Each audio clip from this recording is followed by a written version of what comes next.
Okay. So I'm at the DEA 2024 conference. You can talk to me.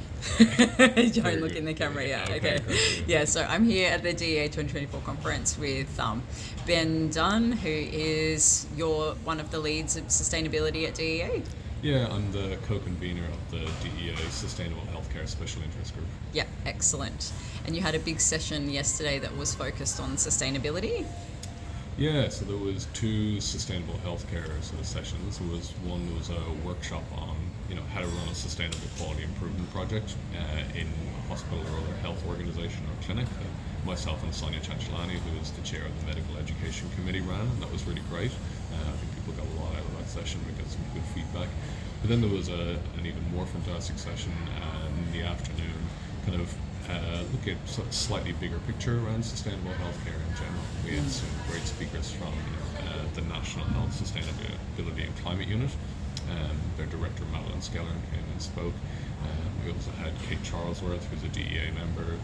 She runs the New South Wales Net Zero Health Unit. She came and spoke, and a number of other really impressive people. So it was fantastic. So why is sustainability such a kind of priority area for you guys? In healthcare specifically, there's sort of two reasons. One is that we know that climate change is going to have a massive impact on human health. So it's about preparing our health system to deal with that change. However, we also know that the healthcare system is an enormous contributor to climate change. So globally, it's like if healthcare was a country, it would be the 5th largest emitter of greenhouse gases. In Australia, it makes up 7% of our greenhouse gas emissions, the healthcare sector does.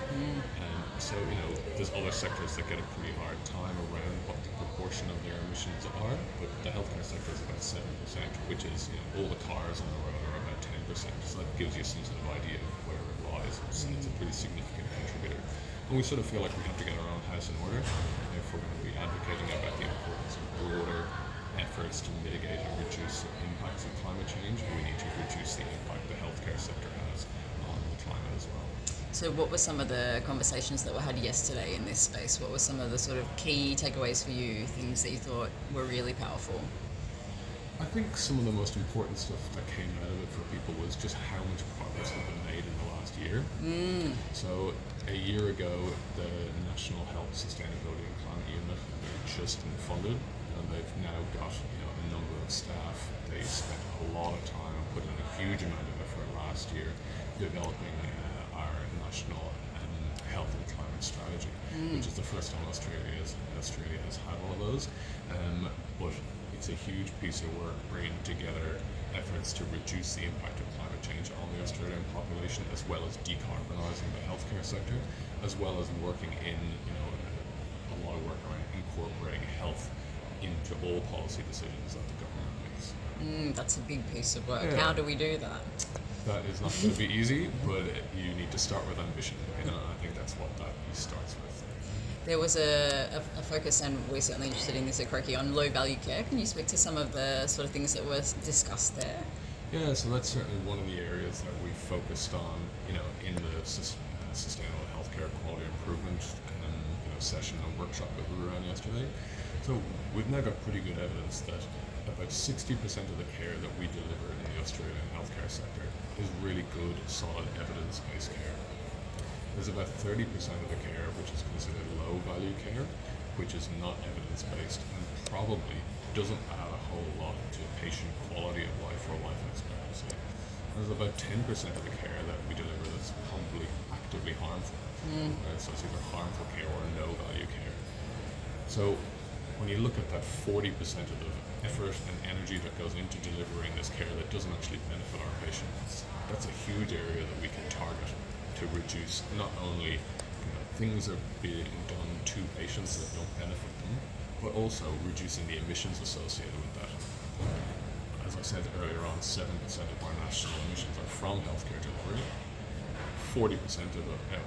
80% of those emissions come from clinical care, so most of it comes from clinical care, and 40% of that clinical care doesn't actually benefit our patients. Yeah. So if we can really look to reduce that low value care, it actually provides better care for our patients and better care for the planet. What are we talking about in terms of low value care? Like what sort of things?